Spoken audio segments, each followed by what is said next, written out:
Propaganda said, a snake will smoke before Brazil goes to war. Then 25,000 Brazilians made the snake smoke. August 17, 1942, Atlantic Ocean, 400 kilometers off the coast of Brazil. The Baependi is a passenger ship.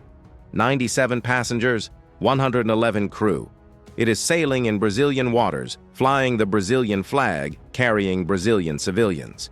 The German submarine U-507 fires 2 torpedoes. The Baependi sinks in 7 minutes. 270 people die. 4 days later, U-507 sinks 3 more Brazilian ships, the Araraquara, the Anibal Benevolo, and the Itagiba, in the same stretch of water. Then a 5th, then a 6th. 6 Brazilian ships, approximately 600 Brazilian civilians dead in a war Brazil had not declared, in waters that belong to Brazil. The streets of Rio de Janeiro erupt.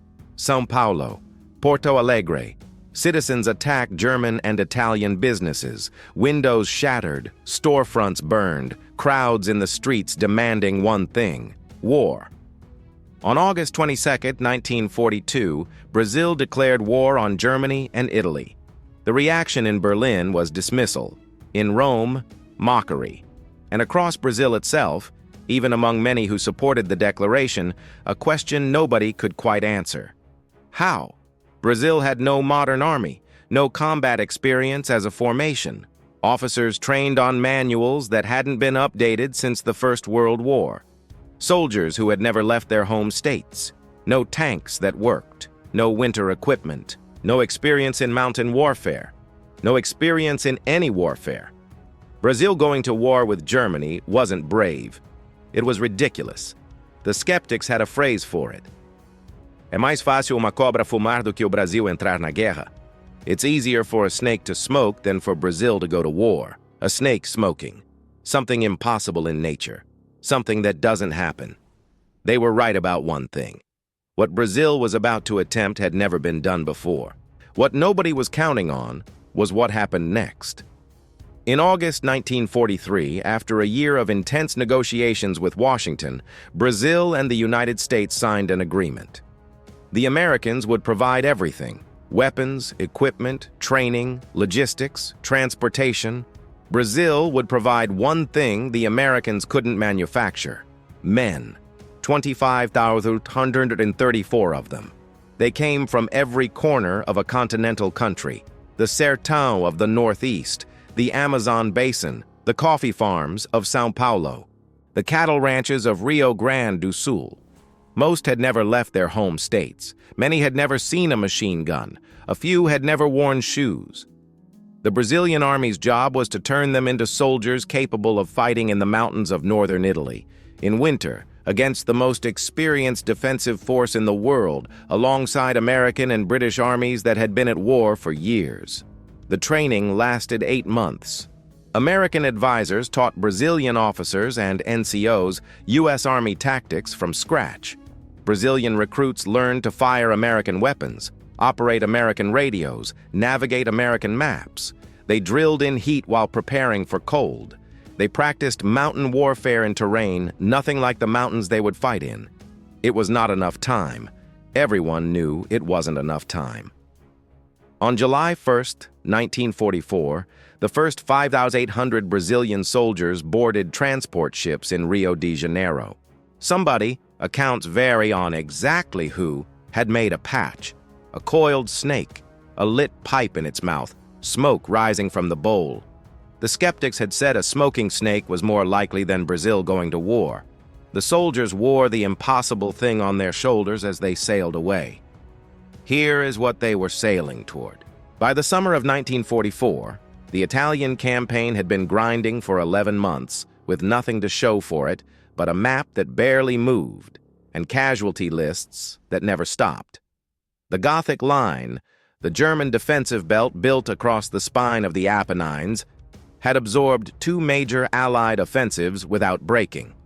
Monte Castello was the key. A fortified summit at 1,012 meters in the northern Apennines, controlling the only road north toward Bologna capable of supporting military traffic. Whoever held Monte Castello held the road. Whoever held the road controlled the entire sector. The Germans had been fortifying it since 1943. MG-42 positions with pre-registered fields of fire on every approach. Artillery observation posts with line of sight to every supply route. A defensive system designed not to stop attacks, but to make them so expensive that the attacker eventually stops trying. 3 Allied assaults on Monte Castello had already failed. Into this situation, in November 1944, the FEB took over the sector below Monte Castello from an American unit that was rotating out. The German intelligence officer who assessed them wrote his report in the careful, clipped German of military documentation.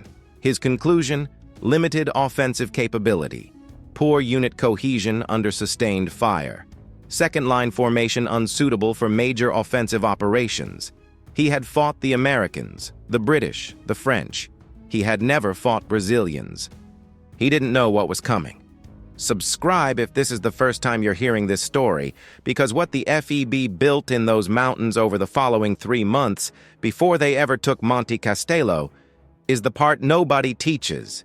The FEB started taking prisoners immediately, not in big assaults. In the dark, in silence, with patrols that moved through terrain the Germans had decided was impenetrable at night. November 11th, a 2-man German observation post at 830 meters goes silent during the morning rotation. Both men gone. No shots fired, no alarm raised. Equipment stacked neatly against the wall. They appear 3 days later in a Brazilian prisoner of war facility. A second post disappears 3 weeks later. Then a third is found simply observed. Boot prints in the frost, 4 meters from the rear wall facing the position in a direction nobody was supposed to approach from.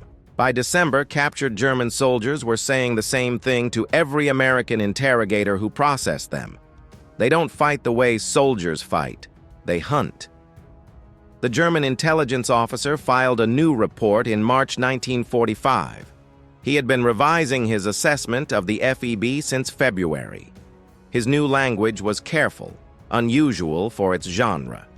The Brazilian formation continues to develop in ways that resist confident assessment. This headquarters assesses the Brazilian sector as increasingly unpredictable. He underlined it. The American intelligence officer who read the captured document in May 1945 annotated it in pencil. They knew. Too late. Here is what the German Psychological Warfare Unit didn't know when they dropped the leaflets. In late 1944, German aircraft began dropping propaganda leaflets over FEB positions. The leaflets showed images of destroyed units, wounded soldiers, devastation. The message: why are you dying for someone else's war? Your families need you. Desert now. The German propaganda assumed the Brazilians hadn't thought deeply about why they were there. The propaganda was wrong. 600 Brazilian civilians had died on those ships in August 1942. Merchant sailors, passengers, people who had nothing to do with any war, killed in Brazilian waters by German submarines. The men holding those leaflets, many of them from coastal towns, from families of sailors, from communities that had lost someone in those sinkings, knew exactly why they were there. The leaflets were collected, laughed at, occasionally used as toilet paper. February 21st, 1945. 05:45 hours. The 105mm howitzers of the 1st Artillery Group opened fire on Monte Castello. What follows is 12 hours of the hardest combat the FEB has fought. Up a mountain, in the cold, against positions that have defeated 3 previous assaults. At 10:40 hours, Sergeant Olívio Gondim raises the Brazilian flag over the summit of Monte Castello. Not a gesture. A signal to American artillery observers to shift fires to the German withdrawal routes north of the mountain. The 4th assault succeeded where 3 others failed. The intelligence gained from 11 weeks of night patrolling, the captured transmission logs, the mapped approach routes, the precise identification of which defensive positions depended on which observation posts, had been built into the assault plan in ways the previous 3 attempts didn't have. Monte Castello fell because of what happened in the dark between November 1944 and February 1945. Because of men whose names the official record doesn't preserve, who took German soldiers silently from forward positions and came back with information that changed everything. The mountain the FEB couldn't take in November fell in February, because by February they were not the same unit they were in November. The German intelligence officer was still trying to update his assessment when the assault came through his defensive line. The end came fast. After Monte Castello, the FEB kept moving. Castelnuovo di Vergato in March, Montesi in April, the bloodiest single day of the campaign. House to house, room to room, the kind of combat where training ends and something else takes over. Then the Gothic line broke entirely, and the FEB was in the Po Valley, moving at a pace the Italian campaign hadn't seen since the fall of Rome. April 29, 1945, near the towns of Fornovo di Taro and Collecchio, the FEB accepted the surrender of 3 Axis divisions, 14,779 German and Italian soldiers, 2 German generals, approximately 900 officers, 4,000 horses, 2,500 vehicles. 1 Brazilian division had accepted the surrender of 3 Axis divisions. The total count for the entire campaign, 20,573 Axis prisoners captured, 2 German generals, an estimated 20,000 to 30,000 Axis casualties inflicted by a force of 25,234 men. The FEB captured nearly as many prisoners as its own total strength. The unit the German intelligence officer classified as second line and unsuitable for major offensive operations had in 9 months done something no Latin American military force had ever done in the European theater. The snake was smoking. On February 22, 1945, the day after Monte Castello fell, the Brazilian newspaper O Globo published a cartoon. Walt Disney himself had drawn it. At the request of O Globo, Disney Studios had created a version of the FEB's mascot, a fierce cobra in a military helmet, pipe in its mouth, smoke rising, expression aggressive. Disney had made morale materials for Allied forces throughout the war. He had chosen to honor the smoking snakes.